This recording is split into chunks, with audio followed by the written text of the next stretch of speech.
This was filmed 3 days before a village priest vanished. What he found beneath this church had been hidden for 700 years. September 2019.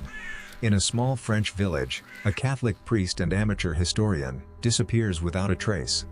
His car is found beside the ruins of a 12th century Templar commandery, but officials insist he simply wandered into the forest and got lost. Hours before he vanished, he recorded 5 words. "I found where they hid it." He believed it was tied to the Knights Templar, the medieval order whose sudden fall in 37 made their vast fortune vanish overnight. Within decades, the warrior monks became Europe's first great bank, moving money for kings across borders. By 1300, records say they controlled thousands of estates, fleets of ships, and a treasure beyond counting.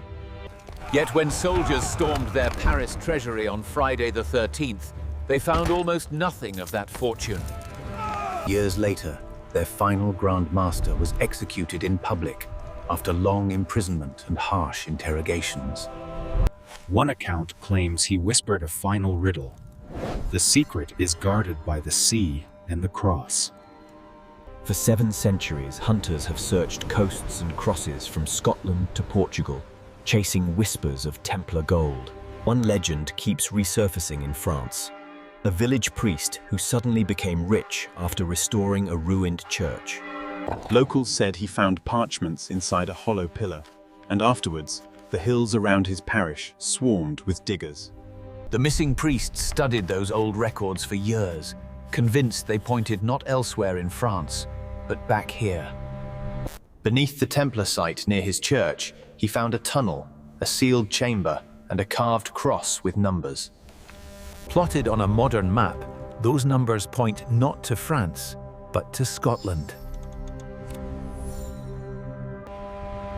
Records say Templar ships fled north that month, unloading heavy cargo at a Scottish harbour.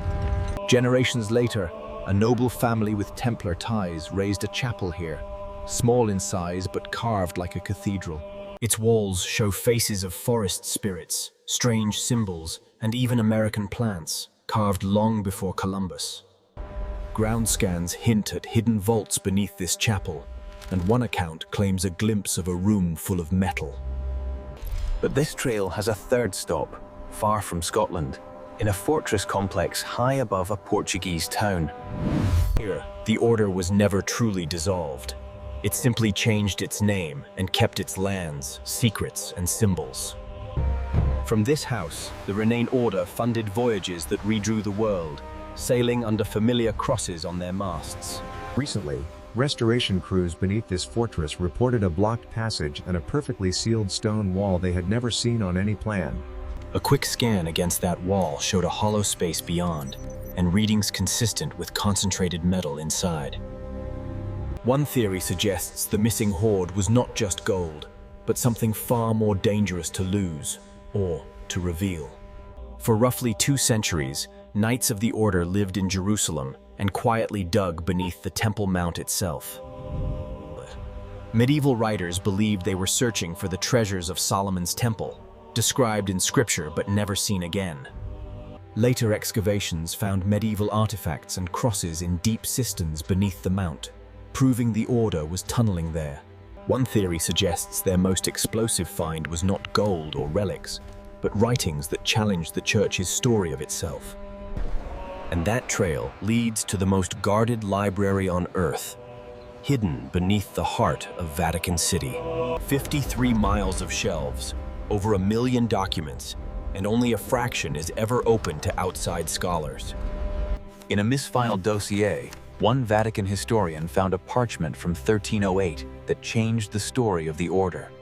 It recorded the Pope quietly absolving the Knights of heresy, admitting the charges were false and their confession forced. Yet the men were still executed, and that absolution lay hidden for 7 centuries in the archive's dark stacks. Why bury a pardon? One explanation points to a bankrupt French king who needed their wealth more than their innocence. The Pope signed under pressure, the king struck first, and the order's lands were seized in the struggle that followed. Centuries later, the church finally released that document, declaring that this publication closed the historical question forever. If it's settled, why declare it closed again now? It sounds less like a footnote and more like a warning. Stop digging. Our priest in France ignored that. Months later, searchers found his phone in a river, waterlogged but still holding fragments of what he saw.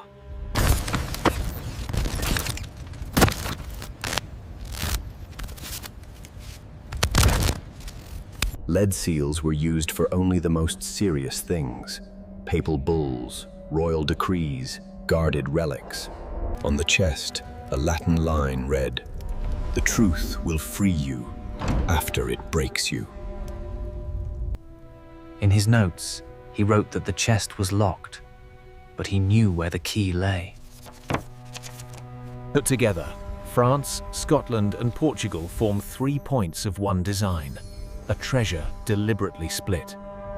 Some researchers see a network that never died, just changed names, symbols, and the power it wields. One Swiss analyst compared medieval ledgers to modern banking codes and found eerily similar secrecy. Years later, hikers found a priest's collar in remote woods, 40 miles from his last known location.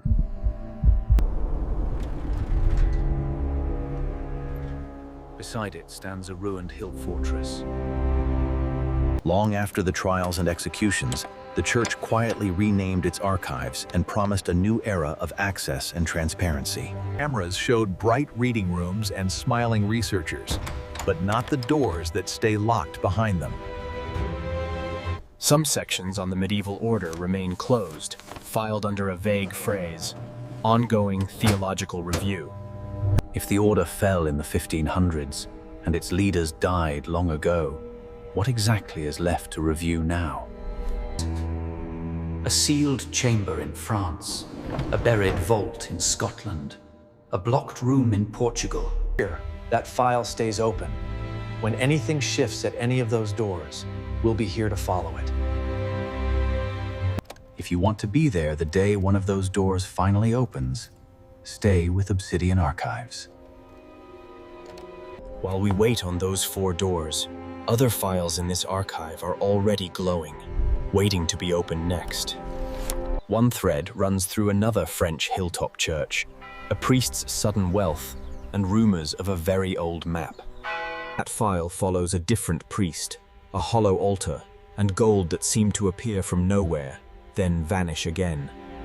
Some mysteries strain toward the light. Others fight back, and the only way to learn is to keep watching them. From here, all we can do is watch the hills, the fences, and the sudden silences for any sign they've moved. Places may go quiet, doors may stay shut, but the archive never empties. It just waits for the next sound. The trail runs on, through stone, sea, and paper. When it shifts again, you'll find the next file here.